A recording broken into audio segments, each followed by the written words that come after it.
ஆன்மீக அன்பர்கள் அனைவருக்கும் அன்பான வணக்கம். நாம நம்மளோட சேனல்ல ஆன்மீகம் சம்பந்தமான பல வீடியோ பதிவுகள் தாங்க பார்த்துக்கிட்டு இருக்கோம். அந்த வகையில நாம இன்னைக்கு என்ன பதிவு பார்க்க போறோம் அப்படின்னா, டிசம்பர் 20ஆம் தேதிக்கு அப்புறமா இந்த மகர ராசிக்காரங்களுக்கு எந்த மாதிரியான பலன்கள் கிடைக்க போகுதுன்னு தாங்க. அதாவது இந்த 2024ஓட கடைசி 10 நாள் எப்படி இருக்க போகுதுன்னு தான் நம்ம பார்க்க போறோம். இது கூடவே இந்த மகர ராசிக்காரங்களோட கிரகநடை கிரக மாற்றங்கள் எப்படி அமைஞ்சிருக்கணும், இவங்களுக்கான ராசி அதிபதி யாரு, இவங்களோட பலன்கள் என்ன அப்படின்னு பார்க்கலாங்க தொடர்ந்து. ஸோ வீடியோ ரொம்பவே இன்ட்ரெஸ்டாக இருக்க போகுது. ஸ்கிப் பண்ணாமல் முழுசாக பார்த்து பயன்பெறுங்க. இந்த மகர ராசிக்காரங்களோட ராசி அதிபதியாக இருக்கிறது வந்து சனி பகவான் தாங்க. பொதுவாகவே எல்லாருக்கும் சனி அப்படிங்கிற வார்த்தையை கேட்டாலே ஒரு பயம் வருங்க. ஏன்னா அந்த அளவுக்கு அவர் படாத பாடப்படுத்துவாரோ அப்படின்னு தாங்க பயந்துக்கிட்டு எல்லாருமே இருக்கிறாங்க. ஆனால் உண்மையில் வந்து சனி பகவான் இந்த அளவுக்கு பயன்படுத்தக்கூடியவரா அப்படின்னு பார்த்தா நிச்சயமாக இல்லைங்க. நாம் செய்கிற தப்பை வந்து தண்டித்து நம்ம வந்து நல்வழிப்படுத்துகிறவர் தாங்க இவர். நம்ம அம்மா அப்பா வந்து எப்படி நம்ம தப்பு செஞ்சால் கண்டிக்கிறாங்களோ அது மாதிரி தாங்க இந்த சனி பகவானும். வேகமாக ஓடிட்டு இருக்கிற நம்மளோட வாழ்க்கை சக்கரத்தை வந்து இவர் தடுத்து நிறுத்தி நாம் எதுக்காக இந்த பூமிக்கு வந்தோம், என்ன இலக்கு நமக்கு அப்படின்னு தெளிவுபடுத்துவாருங்க. சனீஸ்வரர் வந்து நவகிரகங்களில் ஒருத்தவருங்க. இவருக்கு வந்து மந்தன், சனைசரன் இப்படின்னு நிறைய பேர் இருக்குதுங்க. நவகிரகங்கள்ல எந்த ஒரு கிரகத்துக்குமே இல்லாத சிறப்பு தாங்க இந்த சனி பகவானுக்கு இருக்குது. ஏன்னா சனி பகவான் வந்து பூமியை சுத்தி வர்றதுக்கு 30 வருஷம் ஆகுமாங்க. ஒரு லக்னத்துல இருந்து இன்னொரு லக்னத்துக்கு போற அதிக காலம் எடுத்துக்கிற ஒரே கிரகமும் இந்த சனி பகவான் தாங்க. ஏழரை சனி, அஷ்டம சனி இது மூலியமா தான் வாழ்க்கையோட அனுபவத்தையும் புரிதல்களையும் வந்து செய்யக்கூடியவராக இருக்கிறாரு இந்த சனி பகவான். நிறைய பேர் இந்த ஏழரை சனியை பார்த்து தாங்க அதிகமா பயப்படுறாங்க. உண்மையில அஷ்டம சனி தான் ஒருத்தருக்கு வந்து அவமானம், அலைச்சல் இது எல்லாத்தையுமே தேடி தருதுங்க. வாழ்க்கையில எந்த ஒரு பிரச்சனையும் எதிர்த்து போராடுற துணிச்சலையும் அனுபவத்தையும் தான் நமக்கு இவர் தருவாரு. ஆனா இவர் ஒருபோதுமே நம்ம வந்து கைவிட மாட்டாருங்க. இந்த உலகத்துக்கே ஒளி தர சூரியனுக்கும் சாயாதேவிக்கும் பிறந்தவர் தாங்க இந்த சனி பகவான். இவர் வந்து ஒளி இல்லாம கருநேரமா இருக்கிறாரு. யமதர்மரின் சகோதரன் கூட இவரு. அதனால தான் இந்த சனி பகவானுக்கும் சூரியனுக்கும் வந்து ஒத்து வராதுங்க. 2 பேரும் சண்டை போட்டுக்கிற நிலைமையில தான் இருப்பாங்க. எப்பயுமே பகை கிரகமா இருக்கிறாங்க. சனி பகவான் வந்து ஒருத்தரோட ஆயுள ஆதிக்கம் செய்கிறாரு. அதனால தாங்க இவர் வந்து ஆயுள்காரகன் அப்படின்னு கூட சொல்றாங்க. தர்மம், அர்த்தம், காமம், மோஷம் ஆகிய 4க்குமே இவர் தாங்க காரணக்காரகர். ஜாதகத்துல ஆட்சியாவோ உச்சமாவோ இருந்தால்தான் எல்லா விதமான சகல சௌபாகியங்களையும் ஒருத்தர் வந்து பெற்று வாழ்வாங்க. அந்த மாதிரி இல்லாம ஒருத்தரோட ஜாதகத்துல வந்து சனி பகவான் பகையாவோ இல்லைன்னா நீச்சமாவோ இருந்தா அந்த ஜாதகர் வந்து ஒரு காலகட்டத்துல துன்பம், தோல்வி இப்படின்னு எல்லாத்தையுமே அனுபவிப்பாங்க. நீங்க வந்து ரொம்பவே கர்வமா சுத்துறீங்க அப்படின்னா இவர் வந்து ஒரு நாள் அடிக்கிறவாருங்க அது எல்லாத்தையுமே. ஏன்னா 30 வருஷத்துக்கு ஒரு டைம் எல்லா ராசியிலுமே இவர் வந்துருவாரு. அதனால நீங்க என்னென்ன செய்யறீங்களோ அதெல்லாம் பொறுமையா பார்த்துக்கிட்டு இருந்துட்டு நீங்க செய்யற நல்லதுக்கான பலனையும் இல்லைன்னா கெட்டதுக்கான பலனையும் கண்டிப்பா இவர் கொடுப்பாருங்க. மற்ற கிரகங்களோட வலிமை இருந்தால் தாங்க இந்த பலன் எல்லாமே உங்களுக்கு சாதகமா மாறும். இவர் வந்து 2.5 ஆண்டுகள் தாங்க ஒரு ராசியில சஞ்சரிக்கிறாரு. அவரு ஜென்ம ராசிக்கு முந்தைய ராசியில சஞ்சரிக்கும் போதே அந்த ஜாதகருக்கு வந்து ஏழரை சனி ஆரம்பிச்சிடுங்க. அங்க இருந்து ஜென்ம ராசிக்கு வந்துட்டு அதுக்கப்புறம் அடுத்த ராசிக்கு போற வரைக்குமே அந்த ராசிக்காரங்களுக்கு ஜென்ம சனி அப்படிங்கிறது நடந்துகிட்டே தாங்க இருக்கும். இதை தான் ஏழரை சனியை பிரிச்சு சொல்றாங்க.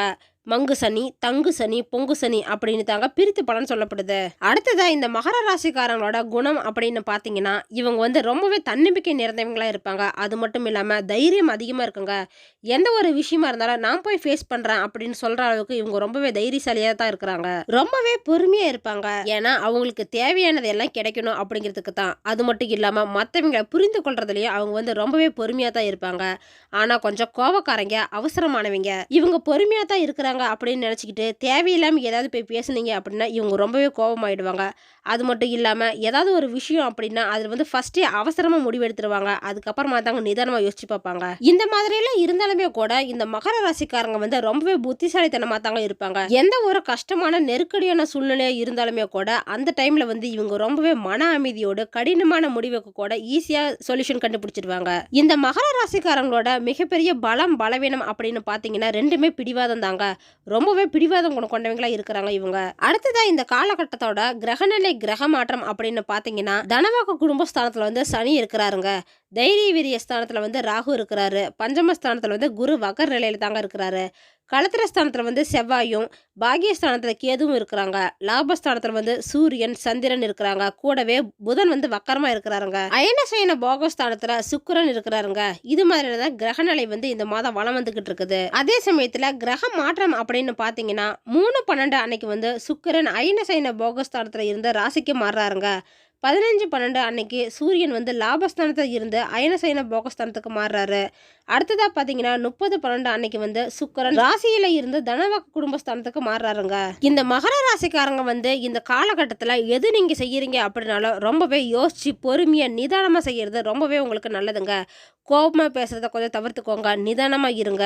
எந்த ஒரு காரியத்துக்குமே இதுதாங்க வெற்றிக்கு உங்களுக்கு உதவ போகுது. உத்தியோக ரீதியா பாத்தீங்கன்னா இந்த மாதம் இந்த மகர ராசிக்காரங்களுக்கு வந்து கொஞ்சம் பொறுமையா இருக்கணுங்க. ஏன்னா உங்களோட முயற்சிக்கான அங்கீகாரம் கிடைக்கிறதுல கொஞ்சம் கால தாமதம் வருங்க. அதனால தான் உங்களோட உழைப்பு வந்து கடைசியில வீணா போகாதுங்க. அதுக்கான பலனை வந்து நீங்க கண்டிப்பா அடைவீங்க. உங்களுக்கு வந்து ஆபீஸ்ல வந்து ஹையர் ஆபீசர் சப்போர்ட்டா இருப்பாங்க. அது மட்டும் இல்லாம உங்க கூட வேலை செய்யறவங்களும் உங்களுக்கு ரொம்பவே உதவியா இருக்க போறாங்க. ஐடி துறையில இருக்கிறவங்களுக்கு இந்த டைம் வந்து சேலரி கிடைக்கிறதுல கொஞ்சம் பொறுமையா தாங்க இருக்கணும். ஏன்னா கொஞ்சம் நாள் எடுத்துக்கும். அதனால தான் எப்பயுமே கரெக்ட் டைமுக்கு கிடைக்கிற சேலரி வந்து ஒரு 10 டேஸ் கழிச்சு கூட கிடைக்கலாங்க. ஆனாலுமே கொஞ்சம் பொறுமையா நிலைமையை வந்து சமாளிச்சுக்கோங்க. காதலர்களா இருக்கிற பட்சத்துல இந்த மாசம் வந்து எங்கேயாவது வெளியில போயிட்டு வரதுக்கான வாய்ப்பு கிடைக்குங்க.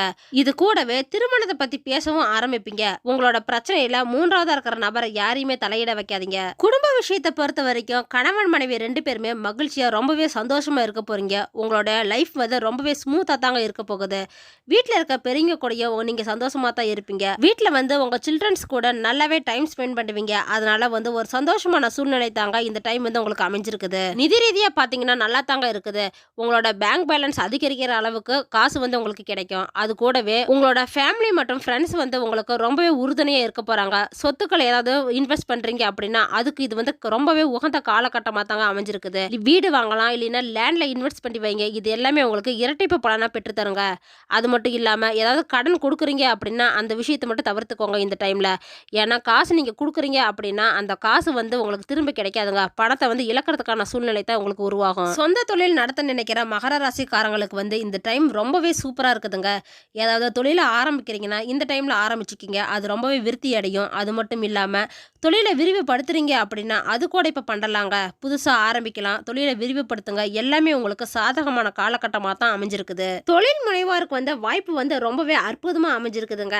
அந்த மாதிரியா சூழ்நிலையில தான் இந்த மாசம் வந்து கிரகநிலையெல்லாம் உங்களுக்கு சாதகமா இருக்குது. அந்த வாய்ப்பு எல்லாத்தையுமே பயன்படுத்தி வாழ்க்கையில முன்னேறிக்கிட்டு போங்க. ஆரோக்கிய விஷயத்தை பொறுத்த வரைக்கும் இந்த மாசம் மகர ராசிக்காரங்களுக்கு வந்து உங்களோட உடல் மற்றும் மன ஆரோக்கியம் ரொம்பவே நல்லா தாங்க இருக்க போகுது. இதை இப்படியே மெயின்டைன் பண்றதுக்கு காலையிலேயே தியானம் செய்யுங்க. உங்களுடைய மன ஆரோக்கியம் உடல் ஆரோக்கியம் வந்து ரெண்டுமே நல்லா இருக்குங்க. அது மட்டும் இல்லாம வயிற்றுல ஏதாவது பிரச்சனை வரலாங்க, அஜீரண கோளாறு வரலாம். அதனால வீட்டுல காய்கறி பழங்கள் இது மாதிரி சாப்பிடுங்க. வெளியில சாப்பிட்ற உணவு வந்து தவிர்த்துக்கோங்க. இந்த மகர ராசிக்காரங்க ஸ்கூல் ஸ்டூடெண்டாகவும் காலேஜ் ஸ்டூடெண்டாகவும் நீங்க இருந்தீங்க அப்படின்னா படிப்பில் வந்து நீங்கள் ரொம்பவே நல்ல மார்க் எடுக்கிறதுக்கு இன்னுமே அதிகமாக படிக்கணுங்க. அப்படி படிச்சிங்கன்னா தான் உங்களுக்கு நல்ல மார்க் வாங்க முடியும். அது மட்டும் இல்லாமல் நீங்கள் வெளிநாட்டுக்கு போய் படிக்க நினைக்கிறீங்க அப்படின்னா அதற்கான முயற்சிகள் எல்லாமே இப்போ வெற்றி அடைங்க. வீசா கிடைக்கும், அப்ளை பண்ணி வைங்க. நட்சத்திர அடிப்படையில் பார்த்தீங்கன்னா உத்திராடம் 2, 3, 4ஆம் பாதத்தில் பிறந்தவங்களுக்கு இந்த மாதம் வந்து எடுத்துக்கொண்ட காரியம் எல்லாமே வெற்றி அடையுங்க. அது மட்டும் இல்லாமல் அதில் கொஞ்சம் சந்தேகம்லாம் வரலாம். அது எல்லாமே அப்பப்பைக்கு கிளியர் பண்ணிக்கோங்க. நீங்கள் ஃபஸ்ட்டே பிளான் போட்டு செய்கிற எந்த ஒரு விஷயமா இருந்தாலும் உங்களுக்கு அது வந்து சக்ஸஸ் கொடுக்குங்க. அது மட்டும் இல்லாமல் பண வரவு உங்களுக்கு அதிகமாக தான் இருக்குது.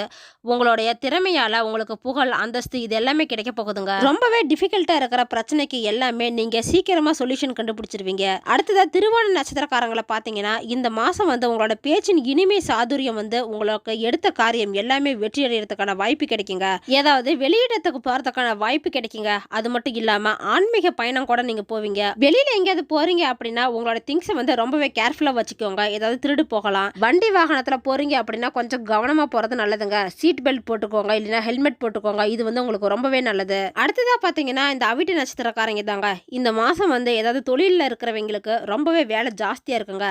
ஆர்டர் வாங்குறதுக்கோசரம் அலைவீங்க, இல்லைன்னா பொருளை விற்கிறதுக்கோசரம் ரொம்பவே அலைய வேண்டியதாக இருக்குங்க. ஆனாலுமே கூட உங்களுக்கு கஸ்டமர்ஸ் வந்து நிறைய பேர் கிடைக்க போகிறாங்க. பண வரத்து வந்து அதிகமாக இருக்குங்க. கொடுக்கல் வாங்கல மட்டும் கொஞ்சம் கவனமாக இருங்க. உத்தியோகத்தில் இருக்கிறீங்க அப்படின்னா நீங்கள் கொஞ்சம் கவனமாக வேலை செய்கிறது ரொம்பவே நல்லதுங்க. இது மாதிரியான பலன்கள் தாங்க இந்த டிசம்பர் 20ஆம் தேதிக்கு பிறகு மகர ராசிக்காரங்களுக்கு வந்து அமைய போகுது. பரிகாரமாக சனிக்கிழமையில சனீஸ்வர பகவானை வந்து நல்லெண்ணெய் தீபம் ஏற்றி வணங்குவாங்க. ரொம்பவே நல்லது. காரிய தடைகள் வந்து வெற்றி அடையுங்க. உடல் ஆரோக்கியமும் அதிகமாகும். திருநள்ளாறு போயிட்டு வாங்க, எல்லா காரியமுமே வெற்றி அடையுங்க. இது மாதிரி யாரெல்லாம் திருநள்ளாறு கோயிலுக்கு போயிட்டு வந்திருக்கீங்க அப்படின்னா கமெண்ட் பாக்ஸில் சொல்லுங்க. சனீஸ்வர பகவானை பிடிக்கும் அப்படின்னா ஒரு லைக்கும் பண்ணிடுங்க. ஓகே ஃப்ரெண்ட்ஸ், இந்த வீடியோ பதிவு உங்களுக்கு பயனுள்ளதா இருக்கும் அப்படின்னு நினைக்கிறேன். அடுத்தடுத்து நம்ம சேனல்ல ஆன்மீகம் சம்பந்தமான பல வீடியோ பதிவுகள் தாங்க வரப்போகுது. ஸோ நம்ம சேனலை நீங்கள் இப்போ தான் ஃபர்ஸ்ட் டைம் பார்க்குறீங்க அப்படின்னா சப்ஸ்கிரைப் சப்ஸ்கிரைப் பண்ணி வச்சுக்கோங்க. கூடவே பெல் ஐக்கானையும் கிளிக் பண்ணி வச்சுக்கோங்க. அப்போ தான் நாங்கள் போடுற வீடியோ பதிவு உங்களுக்கு உடனே நோட்டிஃபிகேஷனாக கிடைக்குங்க. இந்த வீடியோ உங்களுக்கு பிடிச்சிருந்தா லைக் பண்ணுங்கள், ஷேர் பண்ணுங்கள், கமெண்ட் பண்ணுங்கள். அதோடு உங்கள் ஃப்ரெண்ட்ஸ் அண்ட் ஃபேமிலிக்கும் ஷேர் பண்ணுங்கள். மற்றொரு ஆன்மீக தகவல் வீடியோவோடு உங்களை சந்திக்கிறேன். ஆன்மீக அன்பர்களான உங்களுக்கு நன்றியும் வணக்கமும்.